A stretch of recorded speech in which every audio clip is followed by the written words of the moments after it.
Hello, bienvenue dans cette autre vidéo. Si tu n'es pas encore abonné à cette chaîne, c'est l'occasion pour toi de t'abonner. Comment gérer les finances dans le foyer? Je vais t'apporter aujourd'hui 4 éléments de réponse et avant de conclure et te donner mon point de vue sur la question. Je suis Jolie Bellec, je suis à la tête du ministère Mariage Glorieux. Nous t'invitons à la grande conférence que nous organisons le 30 novembre sur le sol de Yaoundé lorsqu'il sera exactement 12 h au Boons Hotel, juste à côté de Bricolux au niveau de SHO. Donc, 4 manières de gérer les finances dans le foyer. Nous avons 4 types de gestion. La première gestion, c'est là où l'homme prend toutes les charges. Il prend toutes les charges de la maison et il dit, bon, moi, peu importe combien ma femme peut gagner, peu importe ce qu'elle peut avoir, je ne veux pas savoir. Je m'occupe de tout à 100%.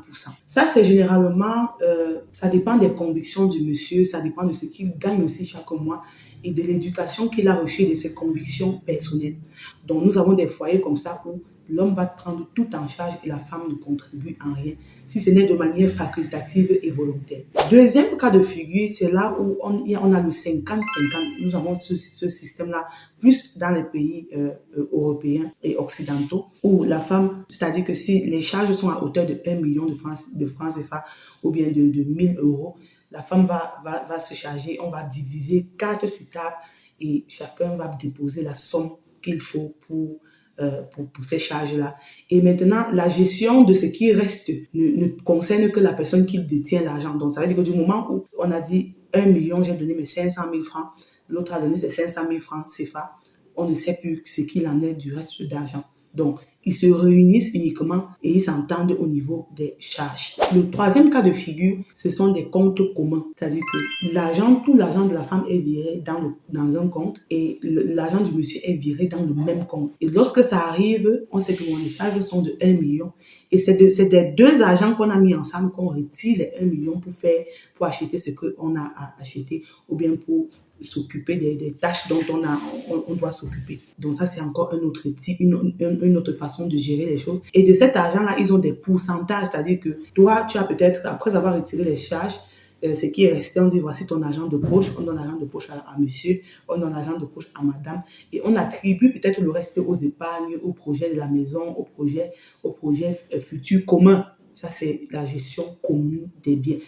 Beaucoup de gens aujourd'hui signent un régime monogamique, mais ils ne savent même pas ce que c'est que le régime monogamique avec bien commun. Ça veut dire que tout ce qui t'appartient doit converger vers un compte, ce qui appartient à l'autre converge vers le même compte et la gestion est commune. Les décisions sur l'argent, là, peu importe combien ton montant peut être, la décision sur cet argent-là, c'est les deux personnes qui doivent s'asseoir pour décider que oui, on va m'acheter une chaussure ce mois, je vais m'acheter un nouveau sac. Pas que ce n'est pas du genre, tu as ton argent, tu sors de la banque, tu achètes un sac ici, tu prends une formation ici, là, non. Vous vous asseyez et c'est à deux que vous décidez d'acheter les habits, d'acheter les sacs, de prendre des formations, peu importe, de réaliser des projets. Ça, c'est le troisième type de gestion des finances. Et je vais vous dire un truc, c'est que chaque foyer a sa manière de fonctionner. Chaque foyer a son système. Tout dépend de comment ils ont commencé au départ et sur l'entente et la base qu'ils ont eu à deux pour fonctionner. En quatrième position, on a l'attribution des tâches. C'est-à-dire, le monsieur sait que, bon, à la fin du mois, moi, je ne veux pas savoir, toi, tu payes les factures.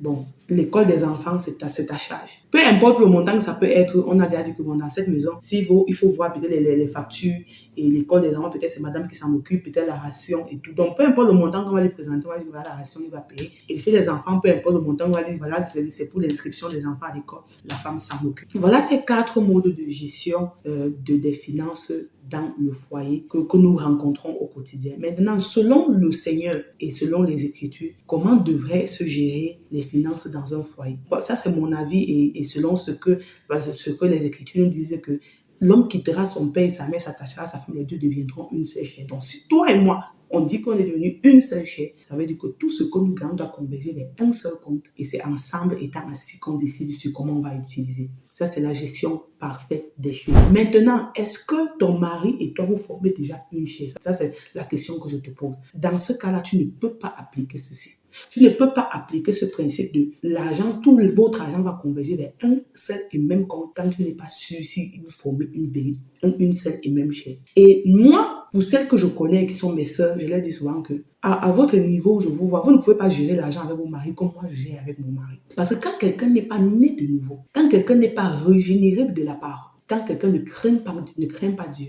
c'est un instrument entre les mains du diable. À tout moment, il peut te sortir une carte.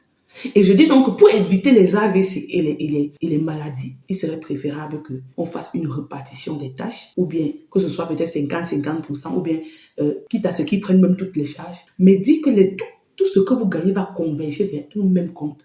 Il faudrait que la moralité de ce monsieur soit d'abord vérifiée. Et même de cette femme, parce qu'aujourd'hui, il y a des femmes qui vident les comptes et partagent. Donc faites très attention. Si tu n'es pas sûr de l'état moral et spirituel de ton mari, je ne te conseille pas de faire compte commun. Ça va choquer peut-être beaucoup de personnes, mais aujourd'hui, il y a beaucoup de pervers narcissiques dans la société, et beaucoup même de sorciers et de pervers narcissiques qui sont venus se cacher dans l'église et tuer leur cible, et tout ce qu'ils veulent, c'est trouver le moyen pour te déstabiliser. Et on ne veut plus ça. Donc, les deux formeront une seule chair. Si on arrive à l'étape de une chair, on met l'argent ensemble. S'il n'y a pas cette confiance absolue entre les deux conjoints, il serait préférable que vous fonctionnez par le système de répartition des tâches. Maintenant, même lorsque il va arriver que vous formez véritablement une seule chair et que tout votre argent converge vers un seul et même compte, la sagesse pour une femme, c'est que quand on a pris ta part dans ça, on t'a donné, tu dois toujours avoir un compte d'épargne. Donc, ton mari est au courant. C'est-à-dire qu'on a dit que notre argent ce mois, ça fait 1 million. On a fait les charges et tout. On m'a remis 100 000 francs d'argent de poche personnelle.